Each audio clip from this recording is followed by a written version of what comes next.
The other day I took my son to the library. I had a book I wanted to check out, and he loves going and picking out stories and socializing. When we got there, we looked around for a bit, and then saw a boy and his mom setting up a music stand, and the boy was holding a violin. The boy was outwardly nervous. My son was interested in the instrument since he loves music, so we sat and waited until the small concert started. The library we went to was small, but filled with many adults, 4 children, including my son. There was seating all around the musician, but no one sat to listen except the librarian, my son, my husband who met us there, and me. When the boys started to play some music, some people lifted their heads from what they were doing, but most ignored the performance. Some parents even let their children play with loud toys only 10 feet away from the going into 6th grade musician. My 4-year-old son enjoyed listening to the music, but was distracted by the kids playing, so he did not enjoy it as much as he could have.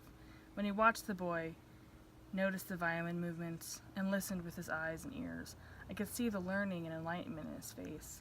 He asked if he could learn to play a violin like the musician. Literacy is sharing knowledge with others.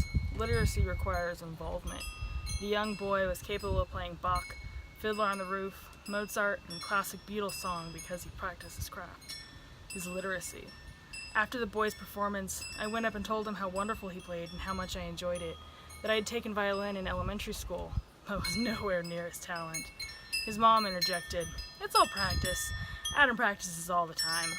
Practice is an essential part of literacy. Literacy in schools can be seen as the memorization of phonics and definitions, repetitions of sounds, repetitions in math functions, and number placement, just to name a few.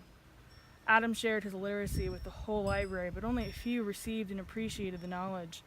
Literacy is a two-way street, the person educating and the person being educated. The educator can work in vain to try and teach, but if the student does not want to learn, they will not.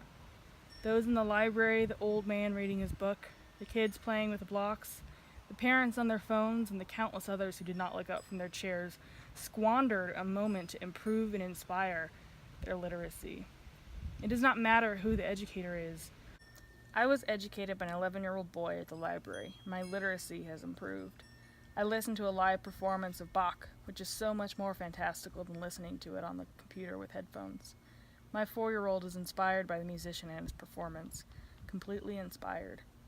I told the boy that he was an inspiration to my son, and it made him feel like he made a difference, which he did. He walked out of the library with his head held high because he made a positive impact on someone else, even though he was shy. Literacy can impact lives in ways that most do not realize when it's happening. Every school should integrate literacy and literacy skills into all curriculum throughout every grade, from preschool to doctorate programs. Finland has been labeled the world's most literate country. We should learn from their actions and the way that they educate their youth. Finland's teachers all have a master's degree and full autonomy in the classroom. They also work fewer hours than other teachers in other countries like the United States. There's also no student testing, like the standardized testing in America. Why add stress to the teachers and the students if the benefits only really benefit the administrators?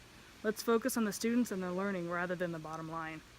Literacy changes a person's future. Famous persons have remarked upon how being literate has changed their life. Malcolm X learned to read when he was in prison. It made him who he was. Mark Twain, the author, often remarked on how being literate will improve a person's station. Even Dr. Seuss remarked on how reading is important. The more you read, the more things you will know. The more you learn, the more places you'll go.